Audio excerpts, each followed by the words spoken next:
Isagarh SDM Vijay Yadav द्वारा नवाचार के तहत शुरू किए गए गांव चलो अभियान के सार्थक परिणाम सामने आने लगे हैं।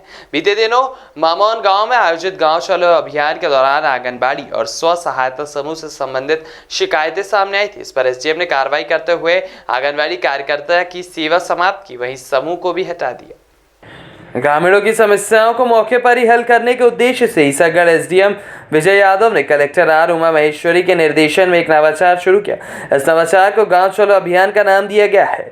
अभियान के तहत सप्ताह के प्रति शुक्रवार को खंड स्तरीय अधिकारी ब्लॉक के किसी भी गांव पहुंचकर लोगों की समस्याओं को सुनकर उन समस्याओं का मौके पर ही निराकरण करते हैं। शुक्रवार को एसडीएम विजय यादव, नई सराय तहसीलदार दीपेश धाकड़, नायब तहसीलदार मयंक खेमरिया, खाद्य सुरक्षा अधिकारी धर्मेंद्र शर्मा, प्रभारी परियोजना अधिकारी भारती के सेक्टर पर्यवेक्षक रजनी बालू, पीआई चंद्रभान सिंह यादव सहित अन्य खंड स्तरीय अधिकारी पोरूखेड़ी गांव पहुंचे और लोगों की समस्याओं को सुना। शिविर में कुल 43 शिकायतें, इनमें से 35 शिकायतों का मौके पर ही निराकरण किया गया। शिविर में पेंशन से संबंधित कुछ ऐसे लोग भी सामने आए जो लंबे समय से सरकारी दफ्तरों के चक्कर लगा रहे हैं। ऐसे कई पात्र हितग्राहियों के पेंशन प्रकरण मौके पर ही स्वीकृत किए गए। कार्यक्रम के दौरान एसडीएम ने दिवाकर न्यूज संवाददाता श्रवण ओझा से चर्चा करते हुए अभियान के बारे में विस्तार से जानकारी भी दी। मैम, एक एसडीएम ने नवाचार किया है गांव चलो अभियान, तो आप किस नज़रिए से देखते हैं कि विभागीय स्तर से, क्योंकि आप महिला बालिका पर्यवेक्षक हैं, स्थानीय स्तर से जुड़े हैं, कितने सार्थक परिणाम सामने आ रहे हैं? जो ग्राम चलो अभियान चल रहा है वाकई में बहुत अच्छा अभियान है, जिससे जो हमारे विभागीय जो भी समस्या हैं यहाँ ऑन स्पॉट आ रही हैं और बहुत सारी समस्याओं का तुरंत निराकरण किया जा रहा है और इससे काफ़ी हद तक हमारी समस्याएं सुलझी जा रही हैं। अभी तक लगभग कितनी आपके विभाग की कितनी समस्याएं हैं? अभी तक विभाग में तो अपनी यहाँ की तो एक भी नहीं आई, मेरे सेक्टर की तो नहीं है, अन्य जगह की है तो सर ने वहाँ उनको सुलझा दिया है। 2 समस्या आई थी पोषण आहार वाली। एक नवाचार किया है एसडीएम ने जी, कि गांव चलो अभियान, गांव अधिकारी पहुंच रहे हैं, कितना फायदा लोगों को मिल रहा है? बहुत फ़ायदा हुआ है इससे क्या है कि गांव में बरसों से हेडपम्प बंद पड़े थे। वे पूरे हेडपम्प शिविर की सुनते ही अधिकारियों ने मतलब हेडपम्प पूरे चालू कर दिए गए। 1 साल से राशन पर्ची नहीं आई थी, वो राशन पर्ची खुद आ गई और खुद डीएफ भी लेके आए थे अधिकारी यहीं पे।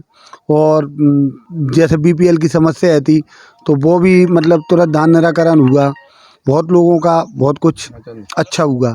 ऐसा लगता है कि हर 3 माह में कार्यक्रम हो तो जनता के हर कार्यक्रम पूर्ण होंगे। इससे बहुत अच्छा काम हो रहा है।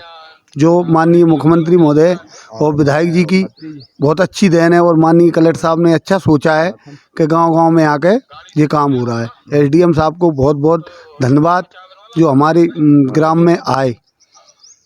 गांव चलो अभियान के तहत एक गांव के लोगों की समस्याएं सुनने के उद्देश्य से ईसागढ़ एसडीएम विजय यादव ने एक नवाचार की शुरुआत की है। उसके सार्थक परिणाम भी सामने आ रहे हैं।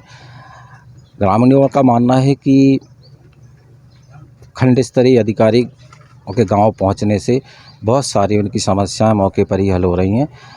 ऐसे नवाचार की शुरुआत करने वाले एसडीएम हमारे साथ हैं, आइए उनसे चर्चा करते हैं। सर, कैसे आपके मन में आए कि इस तरीके के नवाचार से ग्रामीणों को जो सुविधा है उनकी सुविधाओं में इजाफा होगा? माननीय मुख्यमंत्री जी, मध्य प्रदेश शासन की जो मंशा है और माननीय कलेक्टर महोदय की मंशा है कि जो ग्रामीण जन हैं उनको ज़्यादा से ज़्यादा योजनाओं का लाभ मिलना चाहिए। चूँकि एक बड़ी संख्या में हमारा जो जनसमूह है वो गाँव में रहता है और जो देखने में आता है कि ग्रामीण क्षेत्रों तक उतनी जो योजनाएं हैं जिनका लाभ पहुंचना चाहिए वो पर्याप्त मात्रा में नहीं पहुंच पाता है। अतः उसी उद्देश्य को ध्यान में रखते हुए इस अभियान का प्रारंभ किया गया ताकि शासन लोगों के दरवाजे पर पहुंचे और वो जो गरीब व्यक्ति है या जो वंचित व्यक्ति है जो अपनी कंप्लेंट करने के लिए शासन के दरवाजे तक नहीं पहुँच पाता है या कहीं के मुख्यालय तक नहीं पहुँच पाता है, तो ऐसा समझ में आया कि इसके द्वारा हम उस व्यक्ति तक पहुँच पाते हैं जो वंचित है और यथासंभव प्रयास रहता है, सभी ब्लॉक स्तरीय अधिकारी उपस्थित रहते हैं, उसकी समस्या का हम लोग श्रवण करते हैं और यथासंभव प्रयास करते हैं कि मौके पर ही उसका निराकरण हो जाए। लगातार अभी ये तीसरा ग्राम चलो अभियान है, तो अभी तक इन अभियान के माध्यम से कितनी समस्याओं का निराकरण हुआ होगा? ये जैसा कि आपने बताया तीसरा हमारा आज जो प्रयोग है ये, और आज भी 47 शिकायतें हमको प्राप्त हुई हैं। जो मुख्य रूप से शिकायतें आ रही हैं वो जनरली खाद्यान्न से संबंधित शिकायतें हैं, आंगनबाड़ियों से संबंधित शिकायतें हैं, स्कूल से संबंधित शिकायतें हैं, पंचायत की शिकायतें हैं, रेवेन्यू की शिकायतें हैं। तो प्रयास किया जा रहा है कि त्वरित न्याय हो। जैसे आज भी देखेंगे कि 5 हितग्राहियों को तत्काल जो है खाद्यान्न पर्ची दी गई है। इसके अलावा पिछले तो दो शिविर हुए हैं, उसमें भी 1 सैकड़ा से ज़्यादा शिकायतें हम लोगों को मिली हैं, जिनमें खाद्यान्न पर्ची की शिकायत थी, खाद्यान्न वितरण की शिकायत थी, स्कूल में मध्याह्न भोजन ना मिलने की शिकायत थी। इसमें कार्रवाइयाँ की गई हैं। जैसे मामोन में कार्यकर्ता को हटाया गया है, समूह को हटाने की कार्रवाई प्रचलन में है, और जो खाद्यान्न वितरण करता था मामोन में, उस पर भी FIR होने जा रही है। तो मैं ऐसा समझता हूँ कि जितना संभव हो सक रहा है हम लोग मौके पर ही इन शिकायतों का निराकरण कर रहे हैं। और बाकी जनता आप लोगों के बीच में है, मैं चाहूँगा मीडिया के माध्यम से, नागरिकों के माध्यम से भी हमको इसका फीडबैक मिले, और उसमें अगर कोई कमी रहेगी तो उसमें सुधार करने का प्रयास किया जाएगा।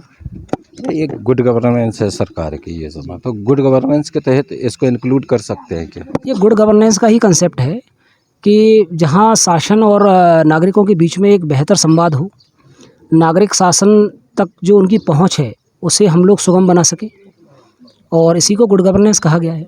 शासन की जो लोक कल्याणकारी नीति है वो भी यही कहती है कि जितना हो सके आखिरी पंक्ति के व्यक्ति को हम लोग लाभ दे पाएँ। और मैं ऐसा समझ रहा हूँ कि शायद ये कार्यक्रम उतना सफल होता हुआ प्रतीत हो रहा है कि हम नागरिकों तक पहुँच पा रहे हैं, उनकी शिकायतों को सुन पा रहे हैं। रही बात निराकरण की, वो भी जैसा मैंने अभी कहा, और हम प्रयास करेंगे कि ज़्यादा से ज़्यादा लोगों को जो है शासन की योजनाओं का लाभ दे सकें।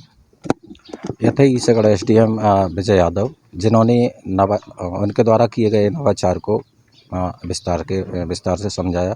सार्थक परिणाम भी सामने आ रहे हैं। यही कारण है कि अशोकनगर कलेक्टर R उमा महेश्वरी ने भी इस तरीके के अभियान को सभी ब्लॉकों में लागू करने की बात कही है। दिवाकर न्यूज़ के लिए ईसागढ़ से श्रवण ओझा।